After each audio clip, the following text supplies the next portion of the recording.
نے مجھے اجازت دے دی ہے۔ ہمارے مہمان خصوصی عزیز بابا وکیل صاحب، ہمارے پورو ودھائک جی صدر عرس کمیٹی، وہ بھی مجھے اشارہ کر رہے ہیں چونکہ تاخیر بہت ہو چکی ہے کہ سیدھے اس مشاعرے کا آغاز کیا جائے، لیکن یہ مشاعرہ تب تک شروع نہیں کیا جا سکتا جب تک آپ کی اجازت مجھے نہ مل جائے۔ اس مشاعرے کا سب سے قیمتی حصہ آپ حضرات ہے۔ آپ کی بھرپور و زندگی و توانائی کے ساتھ یہ مشاعرہ اپنی منزلوں کی کامیابی کی منزل کی طرف رواں دواں ہوگا۔ اگر آپ مشاعرے سننے کے موڈ میں آ چکے تو ایک بار آپ اجازت دیں، آپ کی اجازت ہو تو مشاعرے کو شروع کیا جائے۔ چلیے، بہت شکریہ۔ وکیل صاحب نے کہا یہاں کوئی ایسی بات نہ کری جائے۔ وکیل صاحب، جو ماحول مغاولی میں ہے پورے ہندوستان میں اور پوری دنیا میں، اللہ کرے ایسا ماحول ہو جائے تو ایسا شعر کہنے کی ضرورت ہی نہ پڑے ہمیں۔ میں آپ کو یقین دلاتا ہوں اس اسٹیج پہ کوئی ایسا شعر نہیں پڑھا جائے گا۔ بات یہاں سے شروع کرتا ہوں، میرا اپنا طریقہ ہے جو آج کے اس مشاعرے کا مقصد ہے کہ حسن سلوک رکھتے ہیں، شیریں زبان رکھتے ہیں۔ بس اب یہیں سے آپ جڑ جائیے اور اندازہ ہو جائے گا کہ آپ کتنے تیار ہیں مشاعرہ سننے کے لیے۔ یہ میری دوسری حاضری ہے۔ پچھلے سال بھی میں آپ کے بیچ حاضر ہوا تھا اور آپ نے بے پناہ محبتوں سے نوازا تھا، اور میں نے یہ کہا تھا اور اس بات کو دہراتا ہوں کہ مغاولی وہ سرزمین ہے کہ جہاں شاعر کو نہیں سنا جاتا بلکہ اس کی شاعری کو سنا جاتا ہے۔ یہاں شاعر کی پہچان اس کے نام سے نہیں، اس کے کام سے کی جاتی ہے۔ بات یہاں سے شروع کرتا ہوں کہ حسن سلوک رکھتے ہیں، شیریں زبان رکھتے ہیں، ہم اہل اردو ہیں، الگ پہچان رکھتے ہیں۔ حسن سلوک رکھتے، جہاں بات اچھی لگے وہ آپ چاہے واہ واہ کریں یا تالیوں کی شکل میں آپ کی آواز مستق آنا چاہیے کہ حسن سلوک رکھتے ہیں، شیریں زبان رکھتے ہیں، ہم اہل اردو ہیں، الگ پہچان رکھتے ہیں، ہمیں سے زندہ ہے تہذیب و گنگ و جمن، قرآن پڑھتے ہیں، گیتا کا گیان رکھتے ہیں۔ ہمیں سے زندہ ہے تہذیب و گنگ و جمن، حسن سلوک رکھتے ہیں، شیریں زبان رکھتے ہیں، ہم اہل اردو ہیں، الگ پہچان رکھتے ہیں، ہمیں سے زندہ ہے تہذیب و گنگ و جمن، قرآن پڑھتے ہیں، گیتا کا گیان رکھتے ہیں، اور جہاں چاہو جدھر چاہو آزما لو ہمیں، جہاں جہاں بھی ہے دلوں میں ہندوستان رکھتے ہیں۔ جہاں چاہو جدھر چاہو آزما لو۔ اچھا لگ رہا ہے تو بتائیے ذرا، ان کو بھی شاعر کو ذرا موڈ بنے گا۔ بہت کم، بہت مختصر سی فہرست ہے۔ اچھا لگا؟ ایک بار تالیاں بجا کے بتائیے۔ انشاءاللہ بہت اچھی خدمت کر کے جاؤں گا کہ حسن سلوک رکھتے ہیں، شیریں زبان رکھتے ہیں، ہم اہل اردو ہیں، الگ پہچان رکھتے ہیں، ہمیں سے زندہ ہے تہذیب و گنگ و جمن، قرآن پڑھتے ہیں، گیتا کا گیان رکھتے ہیں، اور جہاں چاہو جدھر چاہو آزما لو ہمیں، جہاں جہاں بھی ہے دلوں میں ہندوستان رکھتے ہیں، جہاں جہاں بھی دلوں میں ہندوستان رکھتے ہیں۔ آئیے حضرات، جس گھڑی کا ہمیں انتظار تھا، بین الاقوامی شہرت کے مالک اور ہم سب کے پورے ہندوستان ہی نہیں پوری اردو دنیا کے محبوب شاعر عالی جناب میسم گوپال پوری صاحب تشریف لا رہے ہیں۔ آپ زوردار تالیوں سے استقبال کریں حضرت میسم گوپال پوری صاحب۔ سلوک رکھتے ہیں، شیریں زبان رکھتے ہیں، ہم اہل اردو ہیں، الگ پہچان رکھتے ہیں، ہمیں سے زندہ ہے تہذیب و گنگ و جمن، قرآن پڑھتے ہیں، گیتا کا گیان رکھتے ہیں، جہاں چاہو جدھر چاہو آزما لو ہمیں، جہاں جہاں بھی ہے دلوں میں ہندوستان رکھتے ہیں، جہاں جہاں بھی ہے دلوں میں ہندوستان رکھتے ہیں۔ بہت شکریہ حضرات، آپ نے چار مصرے جو پڑھے قومی یکجہتی کے حوالے سے آپ نے موڈ بنا دیا۔ میں ایک بار پھر آپ کی ذہین سماعتوں کو سلام کرتا ہوں، اور حضرت چاند صاحب رحمت اللہ علیہ کا عرس مبارک۔ جیسا کہ میں نے کہا کہ مغاولی کی اس سرزمین پر اللہ کے محبوب بندوں کا عالم یہ ہے کہ جب ان کا عرس آتا ہے تو لوگ اسی طرح سے جمع ہوا کرتے ہیں جیسے آپ یہاں موجود ہیں، اور میں اس خانقاہ کے ادب سے بھی اچھی طرح سے واقف ہوں، اور میں اپنی زبان کو اور اپنے آپ کو بہت کمزور محسوس کرتا ہوں ان کے لیے کچھ کہنے کے لیے، لیکن اس آستانے کے حوالے سے ایک بات ضرور کہنا چاہوں گا۔ بابا صاحب موجود ہیں، وکیل صاحب اور تمام یہاں موجود ہیں، اور میری بات کی آپ تائید کریں گے اس آستانے کے حوالے سے کہ بے نظیروں سے مل کے دیکھو تو، دستگیروں سے مل کے دیکھو تو، بے نظیروں سے مل کے دیکھو تو، دستگیروں سے مل کے دیکھو تو، بادشاہت کو بھول جاؤ گے ہم فقیروں سے مل کے دیکھو تو۔ بہت شکریہ کہ بے نظیروں سے مل کے دیکھو تو، دستگیروں سے مل کے دیکھو تو، بادشاہت کو بھول جاؤ گے ہم فقیروں سے مل کے دیکھو تو۔ آئیے حضرات، عرس مبارک کے اس مبارک موقع پر منعقد آج کے اس مشاعرے کا آغاز کیا جائے. جیسا کہ ابھی ہمارے وکیل صاحب کہہ رہے تھے اور ہمارے یادو صاحب نے بھی پورو ودھائک جی وہ بھی بڑی اچھی بات کر رہے تھے, اردو کے حوالے سے بھی انہوں نے کہی, یہاں کی یکجہتی کے حوالے سے بھی کہی. وکیل صاحب نے بہت اچھی ایک بات کہی, میسم صاحب آپ جب موجود نہیں تھے, کہ یہاں ڈائس پر کوئی ایسا شعر نہ پڑھا جائے جس سے کسی کے دل پہ ٹھیس پہنچے یا دوسرے مذہب کو ماننے والوں کو کوئی پریشانی ہو. تو میں نے ان سے ایک بات کہی تھی کہ جیسا ماحول مغاولی میں اگر اللہ کرے پورے ہندوستان پوری دنیا میں ہو جائے تو ایسا شعر کہنے کی ہمیں ضرورت ہی نہ پڑے کبھی. اور میں آپ کو پھر یقین دلاتا ہوں کہ اس ڈائس سے, اس منچ سے کوئی ایسا شعر نہیں پڑھا جائے گا. حالانکہ آپ سب کے سامنے ہیں جو کچھ آج ہندوستان کا ماحول ہے, لیکن ہندوستان کا ماحول اپنی جگہ, ہماری اپنی ذمہ داریاں اپنی جگہ, ہمیں اپنی اپنی ذمہ داری نبھانی ہے. اور آپ کو یقین جو ہمارے اس ملک کی, اور جی بہت شکریہ, ہمارے اس ملک کی جو پہچان ہے, جو طاقت ہے, میں 4 مصرے پڑھتا ہوں, جو ہمارے اس ملک کی پہچان ہے کہ کہیں ستسنگ بھجن کیرتن, کہیں پر نعت قوالی, یہاں کے لوگ مل جل کر منائیں عید دیوالی. کہیں ستسنگ بھجن کیرتن, کہیں پر نعت قوالی, یہاں کے لوگ مل جل کر منائے عید دیوالی. ہر ایک صوبے میں اپنا ایک الگ پکوان بنتا ہے, سجا دو سب کو تھالی میں تو ہندوستان بنتا ہے. ہر ایک صوبے میں اپنا ایک پہچان بنتا ہے, ہر ایک صوبے میں اپنا پکوان بنتا ہے, سجا دو سب کو تھالی میں تو ہندوستان بنتا ہے. یہی ہندوستان ہے, یہی ہندوستان کی تہذیب ہے, یہی اس ملک کی پہچان ہے اور یہی اس کا قیمتی سرمایہ ہے. ہندوستان وہ نہیں جو اس وقت ہندوستان کی تصویر نظر آ رہی ہے, لیکن اس ملک کی ایک خوبصورتی یہ ہے, ایک خصوصیت یہ ہے کہ یہاں فضاؤں میں نفرتوں کا زہر تو گھولا جا سکتا ہے, لیکن نفرت یہاں زیادہ دن تک ٹھہر نہیں سکتی. زندگی پھر اسی محبتوں کی چھاؤں میں جانا چاہتی ہے. اور میں آپ کو وکیل صاحب یقین دلاتا ہوں کہ جب ایک کے بعد ایک, جب تمام شعراء اکرام کو جو مائک پر آواز دی جائے گی تو ہمارے ہندوستان کی اس ٹوٹتی بکھرتی گنگا جمنی تہذیب کو, اس دم توڑتے بھائی چارے کو اس طرح سے یکجا کرنے کی کوشش کی جائے گی, اور اس مائک سے پوری دنیا میں یہ پیغام دیا جائے گا کہ عجیب لوگ تھے وہ سیپیاں بناتے تھے, سمندروں کے لیے مچھلیاں بناتے تھے. عجیب لوگ تھے وہ سیپیاں بناتے تھے, سمندروں کے لیے مچھلیاں بناتے تھے. میرے قبیلے میں تعلیم کا رواج نہ تھا, میرے بزرگ مگر تختیاں بناتے تھے. میرے شعر یہ سنیے کہ میرے قبیلے میں تعلیم کا رواج نہ تھا, میرے بزرگ مگر تختیاں بناتے تھے. اور ہمارے گاؤں میں 2-4 ہندو درزی تھے, نمازیوں کے لیے ٹوپیاں بناتے تھے.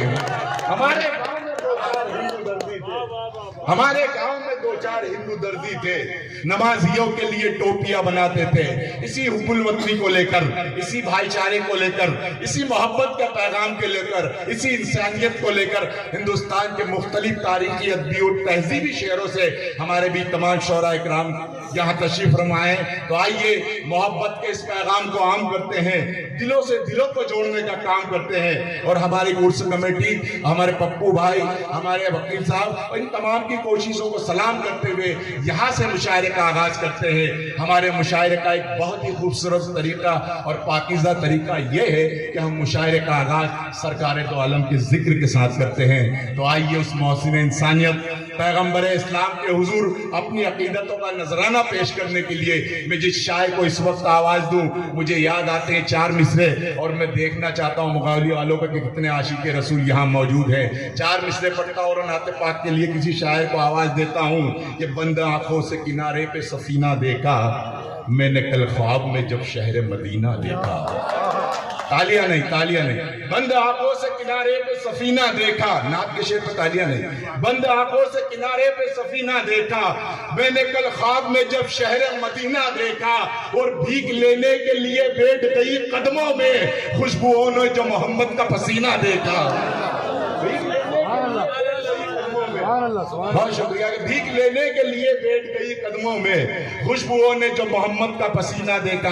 آئیے انہی مصروں کی روشنی میں آواز دوں ہندوستان ہی نہیں پوری اردو دنیا کو اس محبوب شاعر جسے دنیا ادب انور امان اکبر آبادی کے نام سے جانتی اور پہچانتی ہے, میں ان سے گزارش کر رہا ہوں کہ تشریف لائیں اور نعت پاک سے اس مشاعرے کا بابرکت آغاز کریں. تمام سجدوں کی قیمت وصول ہو جائے, جو ایک سجدہ ہمارا قبول ہو جائے، تمام سجدوں کی قیمت وصول ہو جائے، جو ایک سجدہ ہمارا قبول ہو جائے، میں ایسا جاؤں کہ پھر لوٹ کر نہیں آؤں، یہ میرا جسم مدینے کی دھول ہو جائے، میں ایسا جاؤں کہ پھر لوٹ کر نہیں آؤں، یہ میرا جسم مدینے کی دھول ہو جائے، پھر اس کو نار جہنم جلا نہیں سکتی جو سچ سے دل سے غلام رسول ہو جائے۔ آئیے انور امان صاحب خاطر پاک سے السلام علیکم۔ نعت پاک کا حاصل آیا اور بابا صاحب کی دعائیں اور کلام صاحب کی محبت میں حاضر آیا۔ نعت شریف کا مطلب پیش کرتا ہوں۔ اللہم صلی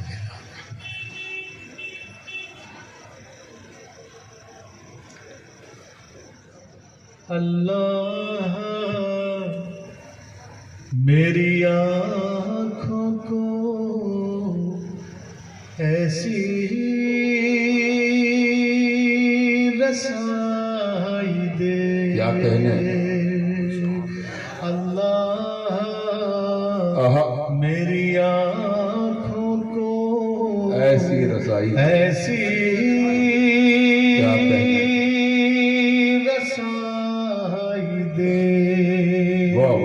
کیا کہنے، مجھ کو یہی سے گنبد خضرا دکھائی دے،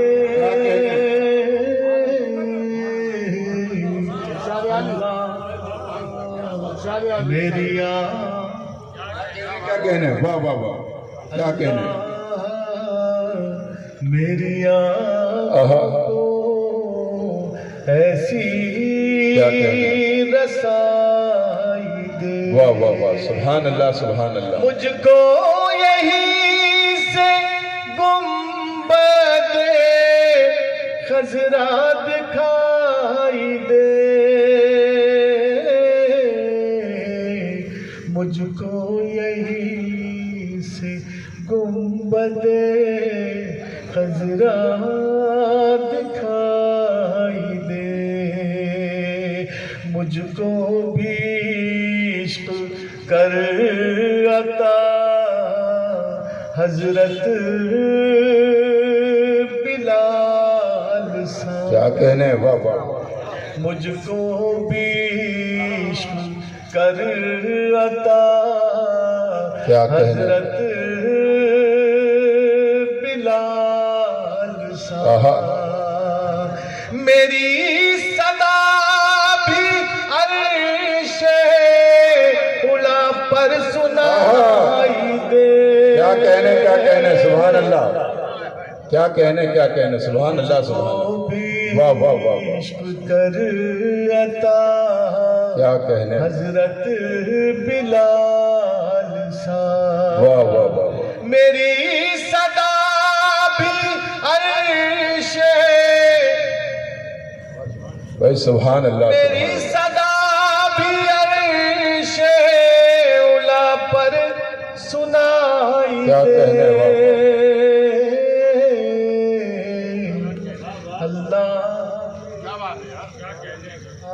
آنکھوں کو ایسی رسائی دے، واہ واہ واہ واہ، کیا کہنے، کیا کہنے، واہ واہ واہ، اور ایک بدلا دوسری شعر میں، جی ارشاد،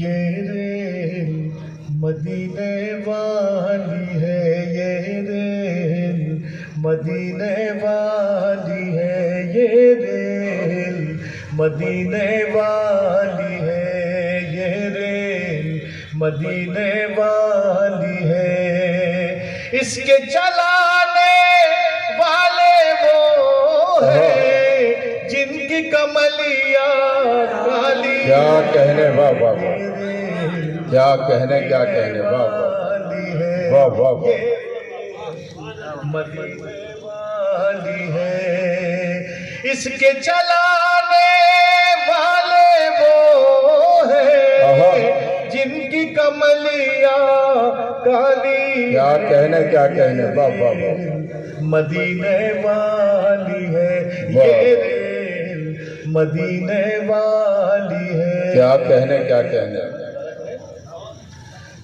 بکر عمر عثمان علی چاروں بیٹھے تب ریل چلی. کیا کہنے، واہ واہ واہ، سبحان اللہ سبحان اللہ. بکر عمر عثمان علی چاروں بیٹھے تب ریل چلی.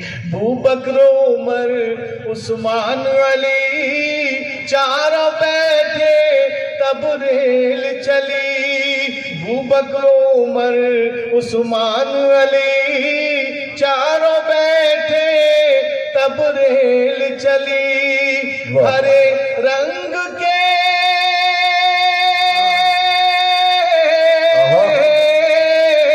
ہرے رنگ کے ڈبے اس کے اور سنہری جالی. کیا کہنے کیا کہنے، بھائی سبحان اللہ سبحان اللہ، واہ واہ واہ، کیا کہنے کیا کہنے. والی ہے اس کے چلانے والے وہ ہیں جن کی کملیاں کالی. کیا کہنے، واہ واہ واہ واہ، مدینے والی کیا کہنے.